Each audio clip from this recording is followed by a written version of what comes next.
Hey ladies and gentlemen, welcome back to the channel. As always, it is Nick here, back with your daily crypto news and analysis. And today we are going to be talking about Ripple and XRP as well as the vast majority of crypto and finance. And with that being said, I hope that you are all having a beautiful day or a beautiful night wherever you guys are out there in the world. So we have been seeing some stuff going around regarding PolySign. Now, I figured I would give it a day, right? Because again, I know how crucial it is to report on things immediately out of the gate, but sometimes what usually happens is we start to see these articles, getting tossed around. Everyone's reporting on it, and then all of a sudden we find out that it's actually false. Well, in this case, it's not false. So PolySign. Now, for those that have been around for a while, you probably know about PolySign. Now, this was a very undercover sort of company.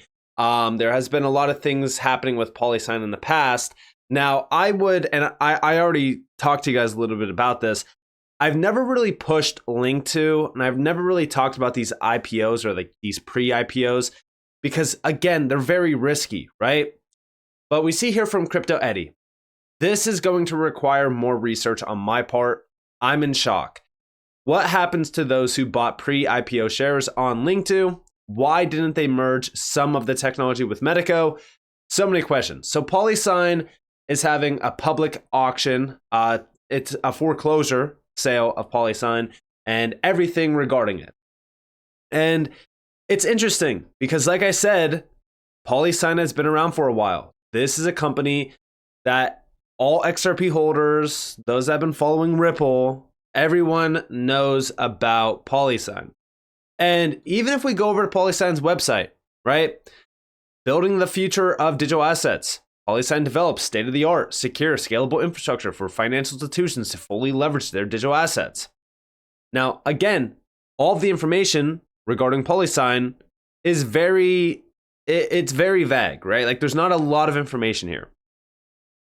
And again, the reason why XRP holders and those that follow Ripple were aware of this company is because look at the people that are tapped in with this. For an example, you have David Schwartz on the board. He's an advisor. You have Antoinette O'Gorman. Again, she is the previous CCO at Ripple Labs. And then, of course, the anonymous Arthur Brito, the founder and president. So, again, there is significant players that were around the XRP space, the Ripple space for a while that were a part of this. And now, seeing this closing down, it definitely brings up some questions. What's going on here? Now, should we be concerned?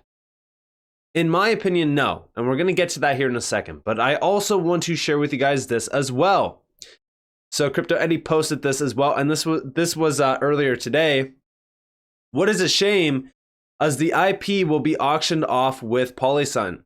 We may never know the atomic blockchain settlement solution that was awaiting examination. And for those that are unaware, there was a trademark filed back in 2022 regarding this atomic settlement solution. It's interesting. We never got too much information regarding this, but as you guys do see, these are all the patents. This is all from PolySign as well. You have Atomic Net. You have the actual logo here. You have everything regarding it. So again, very interesting stuff. We never got to see this, see the light of day. But why do I think that this is happening? Why do I think that this is not bearish for Ripple and for XRP and for things like that? Well, it's because I don't think that this really matters too much. Listen, I've talked about PolySign in the past and I've addressed PolySign. And the main thing that we talked about with PolySign was custody. What have we been addressing around Ripple lately? Well, we have been talking about how Ripple has now a one-stop shop. Everything under the umbrella. If we go over to Medico recently and look at some of the moves made. For an example, December 14th, powered by Medico Harmonize. Here you guys have Credit Suisse. This is a huge player. A former private banking executive at Credit Suisse is launching a crypto trading venue targeting banks and securities firms as clients. And this is all powered by Medico. Now, this is a big one, but then also we have congratulations to Rule Match for the successful launch of its interbank crypto trading venue, enabling banks and security services firms to trade cryptocurrencies at speeds unrivaled in the market today, leveraging tech from Medico and NASDAQ. Again, when we look at what Medico has been doing, they've become very significant in the world of cryptocurrencies, converging with the traditional world of finance. And this was not the only announcement. We've seen other ones, right? Like this one with BBVA. Again, talking about crypto custody and crypto solutions. A lot of this is centered out on tokenization, private banking, things like that. Also, over here with IBM. Again, this is offline cold storage for digital assets. And then also we have over here with Zodia Custody. This was a big one as well. This is all regarding custody. Now, like I said, if we go back to what PolySign originally was, this was technically an infrastructure layer for financial institutions to fully leverage their digital assets. I don't think that PolySign is needed. I don't think that this is needed anymore considering what Ripple has been doing. Ripple has already tapped into custody services. We see them tapping in to payment services, everything, all under one umbrella. And also, talking about this, we see over here from Yassine Mobarak, hope that I'm saying that name correctly. There's definitely an issue with PolySign that not many outside of the company know about. The sooner PolySign Inc. and Jack McDonald make an official statement, the better. For those concerned, Link2 as a company is fine and has a strong balance sheet with or without PolySign. Welcome to private equity investing. There's always a risk. So I believe that those that were tapped in with the IPO through Link2, I don't know if that's going to be covered. I think that that is basically a wash. It is sad to say. But again, this is why I never really pushed Link2 or anything like that. I know that a lot of the community is looking into, private Ripple shares and things like that before the IPO. Again, I kind of stay away from this stuff until we actually have an announcement because it just doesn't make sense to take on that risk. It's useless. But again, it's significant. But let's look at a few things. So recently, Anderson made a post regarding Ripple. And we do see Ripple might become the Rockefeller of the digital asset industry by deploying a vertical integration strategy. RippleNet, the network. XRP Ledger, the primary digital asset and also ledger solution. Medico, custody. Tranglo, money transfer company, percentage ownership as well. They own 40%. And then Bitstamp, which is an exchange, which they do have a percentage ownership. And we have vertical integration. Standard began to expand its control of the oil industry by expanding beyond its traditional refining business into all stages of oil and gas production. Acquired pipelines, railroad tank cars, terminal facilities, and barrel manufacturing factories. Remember, right? As we look at what Ripple has been doing, they already solved payments. They already solved things within that as well. Settlement, instant settlement, atomic settlement, it's all solved. So why would they continue to focus on that? They could focus on other avenues now.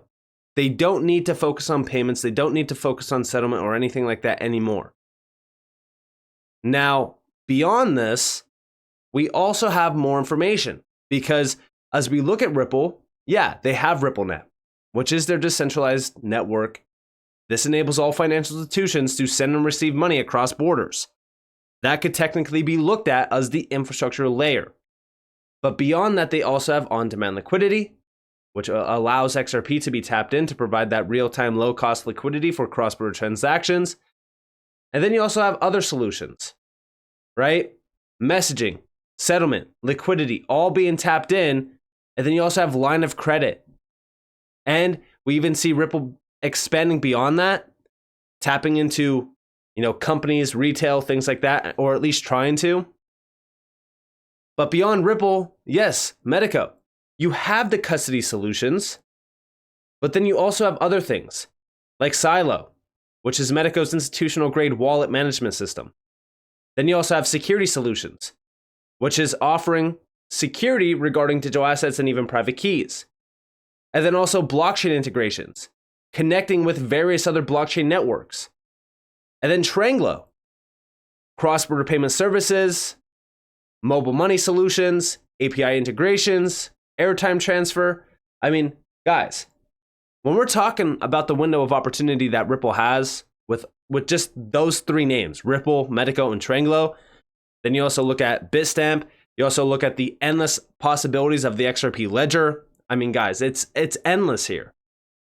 But Ripple wanted to be an all-in-one package for institutions. They didn't want to just be payments. They wanted to be much more than that. They wanted to offer all of the solutions. Because just like Brad Garlinghouse said, and this is what he said regarding Medico, is he didn't want these institutions coming over to Ripple for payments, but not having custody solutions. Imagine you're an institution, right? And you go over to Ripple and you're like, well, I want to do payments. All right, great. But you're also looking for storing, digital assets or tokenized, anything of value. And Ripple doesn't offer it. So now you have to be working with Ripple, but now you also have to work with this company and you have to work with that company. Ripple's seen the opportunity here.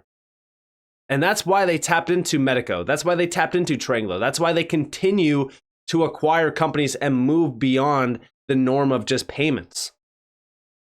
When we look at Polysign, Polysign was a great company for what they were trying to do. But at the end of the day, I think that, with Polysign, what it was offering, we kind of seen that problem coming up where it's kind of fragmented, where Polysign would have to be tapped in, Ripple would have to be tapped in, Medico would have to be tapped in. With Medico, well, now you don't need Polysign. You have everything under one umbrella. And Polysign would have been technically something like Medico, but again, I just don't think that it really got off the ground. I think Medico already has a major step in the right direction because look at all of the players that are looking into Medico or tapped into Medico. And remember, there was already a ton of partners within the Medico ecosystem before Ripple even acquired Medico. You had Citi, you had BNP Paribas, you had a ton of other players as well. And HSBC recently just jumped on board. So think about how far ahead Medico is than Polysign. Which again, that the opportunity here for Ripple is obviously great. It sucks for those that did invest into the IPO shares with Link2, but I don't think that we need to be concerned about this at all because a lot of people were talking about how, this is proving that Ripple is about to go down or XRP is about to go down. Or it's ridiculous. Remember, even tomorrow, if tomorrow Ripple disappeared, XRP will still have value. The XRP ledger is, still very valuable by itself. But again, I don't think that is the case here. I still think that at the end of the day, Polysign really just didn't get off the ground. Medico did. They see the value with Medico. I don't think that Polysign was needed anymore. Let me know what you guys think because that's my thought process. Again, I could be wrong. I do hope something happens with the IPO, right? Those individuals that bought the pre-IPO shares on Link2. Hopefully, something happens with that, but it doesn't look too good from this point of view, but anything is possible. But with that being said, I hope that you guys enjoyed this video. If you guys did, definitely leave a like, subscribe, turn notifications on because more free content. You guys are more than welcome to follow me on Twitter and join the free Discord in the description below. And with that being said, guys, it's been Nick. Peace out.